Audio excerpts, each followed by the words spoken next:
What it do, Durag Nation? Prepare for another crazy one, Marvel fans. New details came out about the canceled Black Panther game, and it seemed EA was making good on CEO Andrew Wilson's plan to stop making licensed games to save money and increase profits, which was potentially bad news for the open world Iron Man game. But in an insane twist, EA has confirmed not only is Iron Man safe, but they revealed even more story-driven Marvel games just like it are on the way. I'll tell you everything you need to know, so Hulk smash that like button so YouTube shares the news, or change it to a dislike if the video was dog water. EA canceling the highly anticipated Black Panther game and shutting down new studio Cliffhanger Games seemed to come out of nowhere, and some began pushing a conspiracy theory that the game was canceled because of a fake story made up by culture war grifters about Cliffhanger refusing to employ anyone who is white. This was based on an out of context interview of a developer describing how they built a 21-person team for this indie dating sim. They were never a lead dev on Black Panther, and you can very clearly see, based on who was in charge of Cliffhanger Games and their employee profiles, that the story was It's false.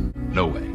Not this time. We created it. Bloomberg's Jason Schreier revealed Black Panther was going to be a choice-based, story-driven action game using a version of the famous Nemesis system like the award-winning Middle-earth Shadow of Mordor, which makes sense as the studio was founded by former Monolith developers who left Warner Bros. You would have had the choice to play as T'Challa, Shuri, Killmonger, or Azuri as you compete for the mantle of Black Panther while trying to fight back against an invasion of Wakanda by the famous shape-shifting aliens, the Skrulls. You would build relationships while trying to find who was really an ally or a Skrull in disguise. Reportedly though, development was going slowly because they had just created the studio and the project was very ambitious. Despite initially approving the game for continued development, EA executives shut the game down because they were still in pre-production after 4 years, which got expensive since EA now forces everyone to work in an office instead of remotely. Fortunately, it seems this isn't the end for Marvel games at EA. President Laura Mealy released a statement confirming the 3-game deal is still active and they are committed to making new story-driven games for console and PC based on a variety of Marvel characters, starting with Marvel's Iron Man. Mealy later confirmed to IGN this meant at least 3 new Marvel games would be coming out, and it sounds like EA has positioned Dead Space remake developer Motive Studios to develop all of them. This would mean Motive has become EA's version of Insomniac Games. Under PlayStation, Insomniac released 3 new Marvel games in 5 years, with a 4th on the way. Motive, being the only studio making Marvel games, also makes it easier for EA to cancel the deal if Iron Man doesn't sell well. We don't yet know what Motive is planning after Iron Man, but I'm hoping they do games based on Hulk, Thor, or Doctor Strange. Deadpool would be a great choice, but we just found out he's already getting a new solo game. Iron Man could even get a trailer at this event, along with Deadpool. Click the video on screen to learn more.